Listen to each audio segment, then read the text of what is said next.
आज तारीख आहे 2 जानेवारी 2024. चला तर मग आजचे करंट अफेअर बघूया. केंद्र सरकारने जो हिट अँड रन प्रकरणातील दोषींना कठोर शिक्षा देणारा कायदा आणलेला आहे, त्याविरोधात ट्रक आणि बस चालकांनी सोमवारी निदर्शने केलेली आहेत. तर या कायद्यामध्ये काय आहे बघा, तर हिट अँड रन प्रकरणात 10 वर्षाचा तुरुंगवास आणि 7 लाखाचा दंड असा शिक्षेची तरतूद करण्यात आलेली आहे या कायद्यामध्ये. त्याविरोधात ट्रक आणि बस चालकांनी आंदोलन केले आहे सोमवारी. तर आणखीन काय तरतुदी आहेत या कायद्यात, तर केंद्र सरकारने अलीकडेच भारतीय दंड संहिता बदलून त्याऐवजी भारतीय न्यायसंहिता आणलेली आहे आणि नवीन कायद्याला राष्ट्रपतींनी मंजुरी पण दिलेली आहे. भारतीय न्यायसंहितेमध्ये निष्काळजीपणे वाहन चालवून गंभीर रस्ता अपघाताला कारणीभूत होणाऱ्या आणि पोलीस किंवा प्रशासकीय अधिकाऱ्यांना न कळवता पळून जाणाऱ्या चालकांना कठोर शिक्षेची तरतूद यात करण्यात आलेली आहे. चला तर मग पुढची न्यूज बघूया. बघा, जपानमध्ये शक्तिशाली भूकंप झालेला आहे. तर या भूकंपाची तीव्रता किती होती, तर 7.6 रिश्टर स्केल. तर जपानमध्ये बघा, इशिकावाच्या किनाऱ्याजवळ आणि आसपासच्या प्रांतामध्ये भूकंपाचे धक्के जाणवलेले आहेत. भूकंपानंतर बघा तीव्र सुनामीचा इशारा पण देण्यात आला होता, पण नंतर तो मागे घेण्यात आलेला आहे. चला तर मग पुढची न्यूज बघूया. राज्यातील 100 महाविद्यालयामध्ये कौशल्य विकास केंद्रे. तर तरुण पिढीला रोजगारक्षम बनवण्यासाठी 15 ते 45 वयोगटातील व्यक्तींना रोजगारक्षम बनवण्यासाठी कौशल्य विकास सोसायटीतर्फे प्रमोद महाजन कौशल्य उद्योजकता विकास अभियानाची अंमलबजावणी केली जाणार आहे बघा. तर याद्वारे काय करणार, तर महाराष्ट्रातील 100 महाविद्यालयामध्ये कौशल्य विकास केंद्रे सुरू केली जाणार आहेत बघा. तर या कौशल्य विकास केंद्राद्वारे बघा रोजगार निर्मितीसाठी आवश्यक अभ्यासक्रम निवडण्याचे स्वातंत्र्य महाविद्यालयांना असणार आहे आणि हे जे अभ्यासक्रम असतील ते नॅशनल स्किल क्वालिफिकेशन फ्रेमवर्कशी सुसंगत असणार आहेत. त्यासाठी केंद्र शासनातर्फे निश्चित केलेल्या कॉमन कॉस्ट नॉर्म्सनुसार प्रशिक्षण शुल्क देण्यात येणार आहे. कौशल्य विकास केंद्रातर्फे गावातील नागरिकांना रोजगार कमवण्याची व नवे कौशल्य शिकण्याच्या समान संधी उपलब्ध करून देण्यात येणार आहेत, जेणेकरून रोजगारासाठी गावातून शहराकडे होणारे स्थलांतरचे प्रमाण कमी होईल. आणि ऑक्टोबर 2023मध्ये पंतप्रधान नरेंद्र मोदी यांच्या हस्ते भारतात प्रथमच एकाच वेळी महाराष्ट्रातील 511 प्रमोद महाजन ग्रामीण कौशल्य विकास केंद्राचे उद्घाटन करण्यात आलेले होते बघा. एकाच वेळी किती, महाराष्ट्रात 511 प्रमोद महाजन ग्रामीण कौशल्य विकास केंद्राचे उद्घाटन करण्यात आलेले होते. तर बघा, इस्रोने एक्सपोसॅटचे उपग्रहाचे यशस्वी प्रक्षेपण केलेलं आहे. तर श्रीहरिकोटा येथून इस्रोने PSLV CA-58द्वारे एक्सपोसॅट उपग्रहासह 10 अभ्यास उपकरणे यशस्वीरित्या प्रक्षेपित केलेली आहेत बघा. आणि याद्वारे कृष्णविवरांचा अभ्यास केला जाणार आहे. तर खगोलीय घटकांचा अभ्यास करणारा भारत हा अमेरिकेनंतरचा दुसरा देश ठरणार आहे बघा.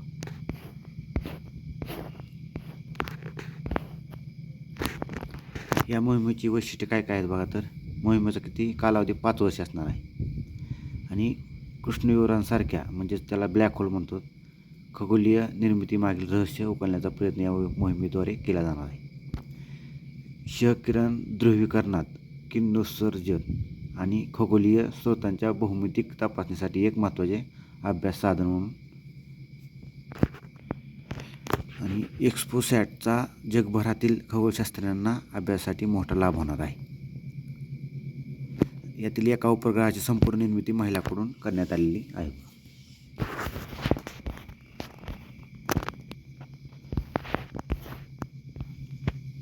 तर बघा पुढची न्यूज.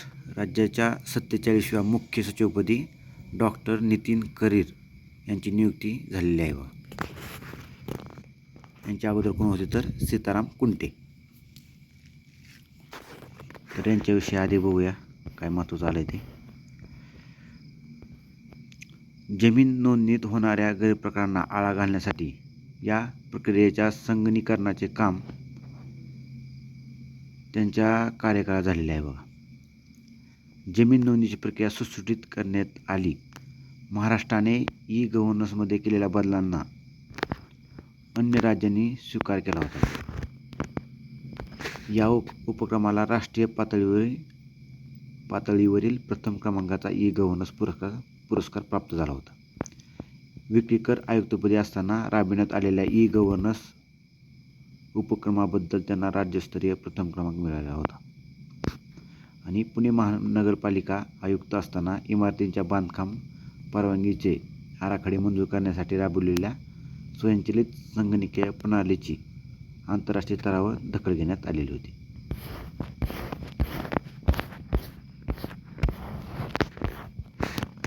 राज्याच्या 47व्या मुख्य सचिवपदी कोण? नितीन करेल नाव असू द्या. बघा, अर्थव्यवस्था वाढेल पण कशी, यातील एकच पॉईंट महत्त्वाचा आहे. वित्तीय जबाबदारी कायद्यानुसार तूट किती टक्के राखण्याचे उद्दिष्ट घोषित करण्यात आलेलं आहे तर 3%. पण सध्या भारताची तूट किती आहे तर 5.9%. म्हणजे 3% तुलनेत भरपूर जास्त आहे. बघा, भारताकडून जागतिक पतमानांकन संस्थांच्या कार्यपद्धतीवर टीका करण्यात आलेली आहे. तर आपण याच्याविषयी अधिक माहिती बघूया. बघा, कोणत्याही देशाचे पतमानांकन ठरवताना त्या देशाने प्रसिद्ध केलेली आकडेवारी, विविध वित्तीय संस्था, संशोधन संस्था यांच्याकडून वेळोवेळी प्रकाशित होत असलेली आकडेवारी, कंपन्याचे वार्षिक तिमाही अहवाल अशा सर्वांचा अभ्यास करून हे पतमानांकन दिले जाते. यात देशांच्या कर्जाची पातळी, कर्जफेडीचा इतिहास, अर्थव्यवस्थेचा दरडोई उत्पन्नाचा स्तर, महागाई दर, व्याज दर, व्यापार तूट, विकास दर आदी अर्थव्यवस्थेची सुदृढता दर्शविणाऱ्या पैलूंचा विचार असतो. याचबरोबर बऱ्याच अर्थतज्ज्ञ, उद्योजक आणि विविध क्षेत्रातील तज्ज्ञांशी चर्चा केली जाते. राजकीय स्थैर्य, भ्रष्टाचाराचे प्रमाण, देशाची संस्थात्मक आणि प्रशासनात्मक व्यवस्था या बाबींचा देखील सार्वभौम पतमानांकन निश्चित करताना विचार केला जातो. तर पतमानांकनाला एवढे महत्त्व का असते तर परदेशी जे गुंतवणूकदार, आंतरराष्ट्रीय वित्त संस्था सार्वभौम पतमानांकडे लक्ष ठेवून आपले गुंतवणूकविषयक निर्णय ठरवत असतात. म्हणून फक्त सरकारसाठीच नाही तर या देशातील सर्व व्यवसायासाठी हे महत्त्वाचे आहे. कारण सरकारचे मानांकन चांगले असेल तरच त्या देशाच्या उद्योग व्यवसायांना जागतिक गुंतवणूकदाराकडून सुलभ कर्ज मिळते. म्हणून पतमानांकनाला महत्त्व असते. तर मुख्य पतमानांकन संस्था कोणत्या कोणत्या आहेत तर जागतिक स्तरावर 3 मुख्य मान्यताप्राप्त पतमानांकन संस्था आहेत. त्यालाच आपण क्रेडिट रेटिंग एजन्सी म्हणतो बघा. यामध्ये मूडीज, स्टँडर्ड अँड पुअर्स आणि फिच यांचा समावेश होतो बघा. तर मूडीज सर्वात जुनी संस्था असून तिची स्थापना 1900 साली झाली होती. तर पतमानांकन देणाऱ्या संस्थांकडून बघा रेटिंग देताना ABC यासारख्या मूळ अक्षरांचा श्रेणीरूपात वापर केला जातो. त्या देखील उणे आणि अधिक दर्शविले जाते बघा. त्यात ते दिलेलं आहे बघा, तुम्ही बघू शकता. AA minus, A minus, BB minus अशा स्वरूपात दिले जातं पतमानांकन. सध्या बघा S&P आणि फिच या जागतिक पतमानांकन संस्थांनी भारताचे मानांकन BB उणे या कनिष्ठ श्रेणीत आणि आर्थिक स्थितीसंबंधी दृष्टिकोन स्थिर ठेवला आहे बघा. तर मूडीजने सकारात्मक दृष्टिकोनातून BB3 मानांकन दिलेलं आहे बघा भारताला.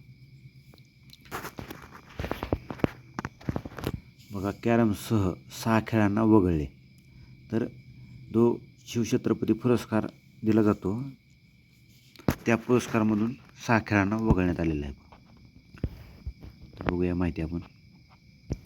तर खेळाडूंना देण्यात येणाऱ्या श्री शिवछत्रपती क्रीडा पुरस्कारासाठी नवीन नियमावली तयार करण्यात आलेली आहे. कुणाकडून तर क्रीडा मंत्रालयात. यातून आतापर्यंत समाविष्ट असलेल्या 6 क्रीडा प्रकारांना वगळण्यात आलेलं आहे. यात कोणत्या समाविष्ट आहे तर कॅरम, पॉवर लिफ्टिंग, शरीर सौष्ठत्व म्हणजेच बॉडी बिल्डिंग म्हणतो बघा आपण त्याला. बिलियर्ड्स, स्नूकर, अश्वारोहण, गोल्फ आणि यॉटिंग या क्रीडा प्रकारांचा समावेश आहे बघा त्यात.